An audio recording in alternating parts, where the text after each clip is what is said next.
From a former starting quarterback, backup quarterback, all-over quarterback, Brian Hoyer spent a hell of a lot of years in the league. He joins us right now on the Fan Hotline. Brian, how the hell are you?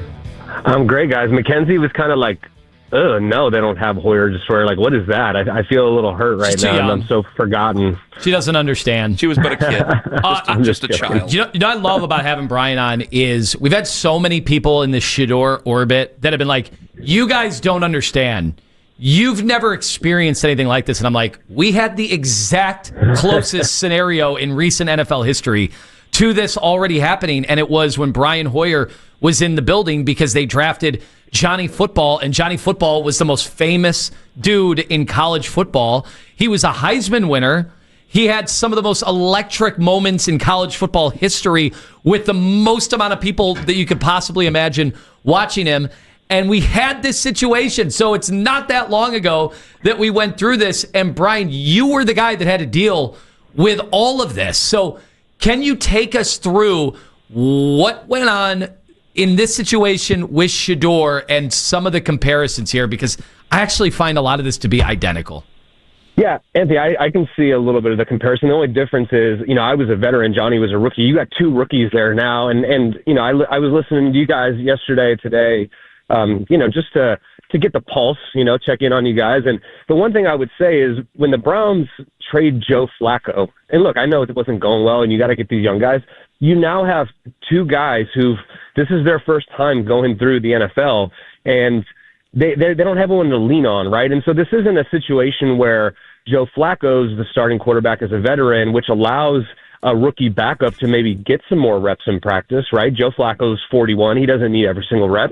So whoever that rookie backup is going to get a little more practice time. I think the biggest thing that I'm taking away from all of this is I'm kind of shocked people don't understand how NFL practices are run and reps are given out, because there is no ones and twos once you get to the regular season, right? There is in training camp.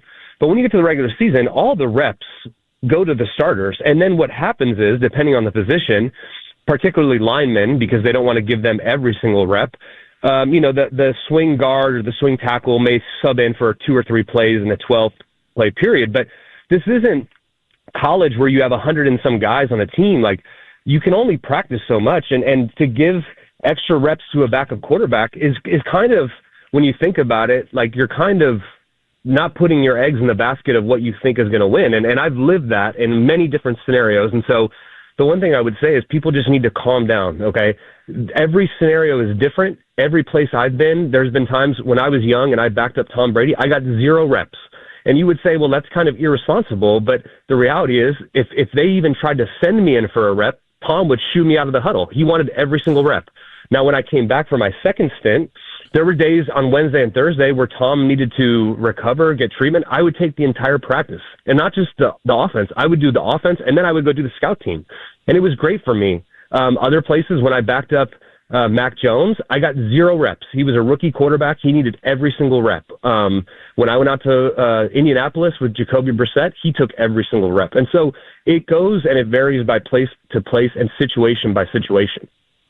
So that's crazy. So, like, you're a younger guy, you get the no reps, but then as you get older, it's like, well, Tom needs a rest today, so you're going to do basically the entire practice. So with more experience comes more reps?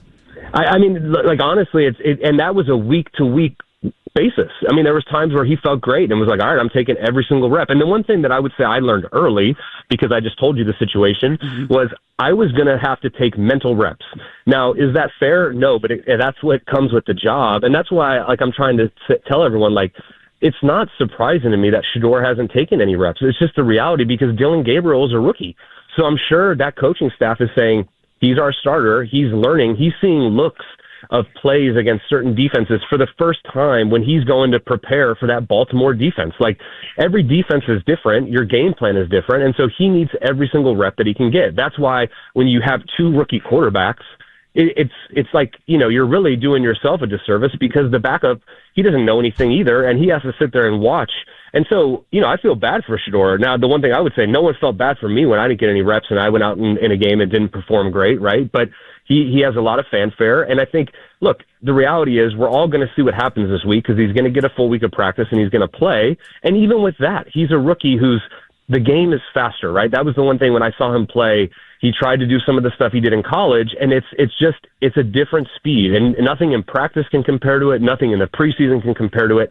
So I would expect him to have an improved performance, but I don't think that he's going to come out here and it's just going to be, magically 100% different. That's just the reality of being a rookie, being on not a great team. I heard my buddy Greco on this morning.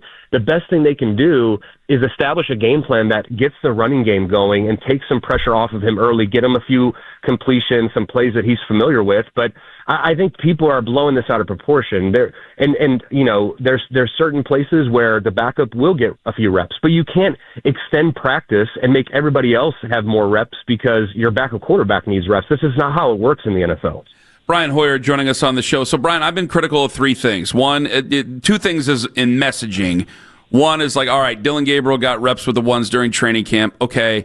Two was how you said it was an open competition. Now, a lot of us was like, well, we assume things, but they said it, so now you got to hold their feet to the fire. But really, I think it sounds like the biggest.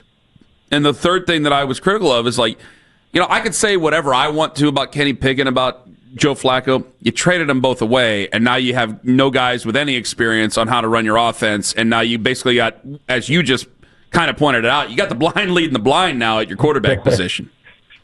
No, I mean, Ken, are you surprised that this is where you're at in Cleveland with how they handle? I mean, look, no, but I'm still mad. 50 names on it. Yeah. My name's smack dab in the middle for that organization because it just seems like they can't get out of their own way. And we talked about this in the offseason. Like, you draft two quarterbacks in the same draft, a few rounds apart, and one of them, as you said, you compared it to Johnny, brings a lot of hype and fanfare. Like, what did you expect was going to happen, especially if you didn't, place him above the guy who was drafted higher than him? I mean, that's just the reality of the situation.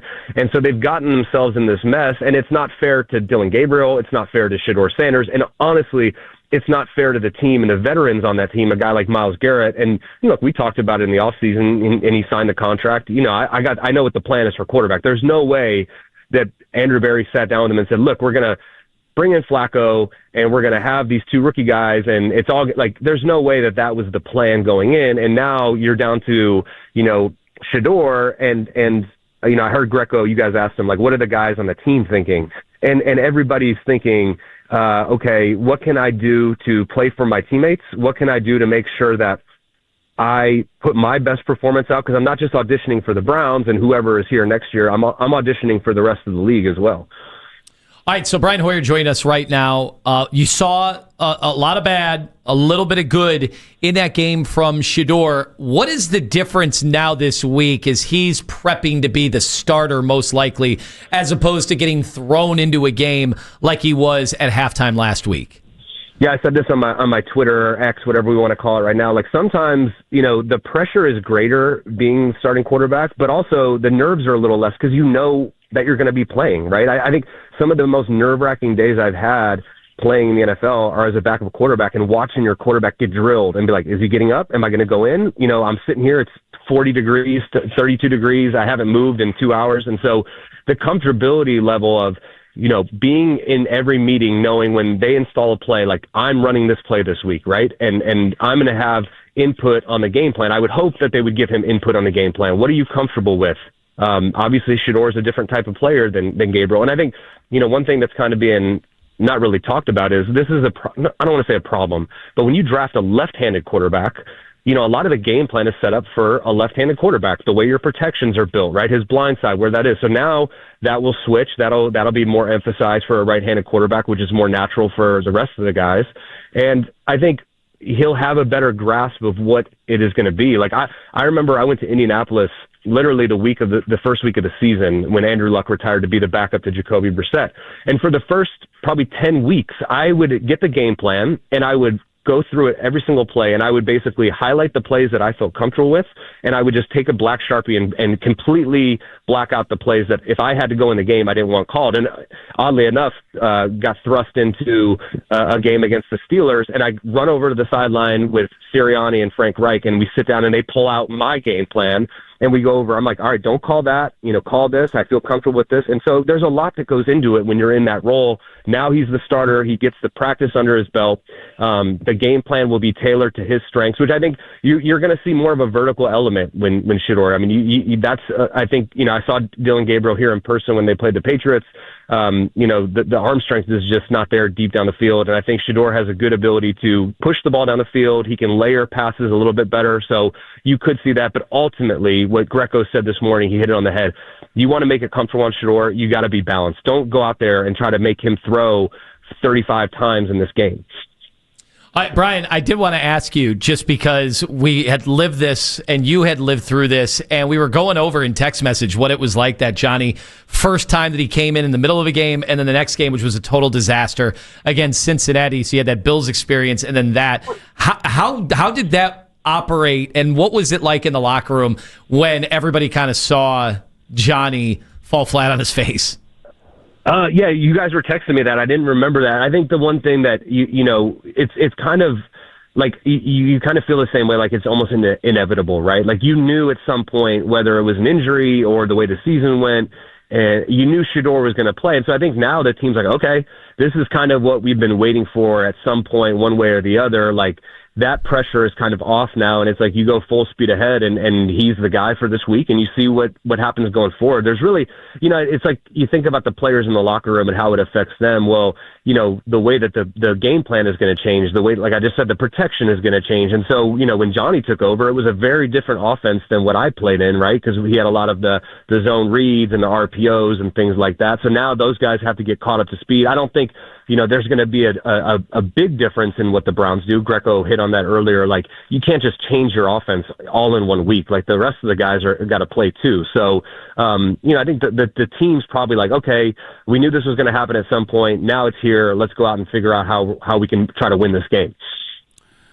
Brian Hoyer on the Fan Hotline. Brian, we thank you very much for the time. Folks, subscribe to the Quick Snap podcast with he and David Andrews. Fantastic lineman, a fantastic personality as well from the New England Patriots. Brian, thank you very much for the time. All the best to you, my friend. All right, guys. Good to catch up with you. The great Brian Hoyer on the Fan Hotline.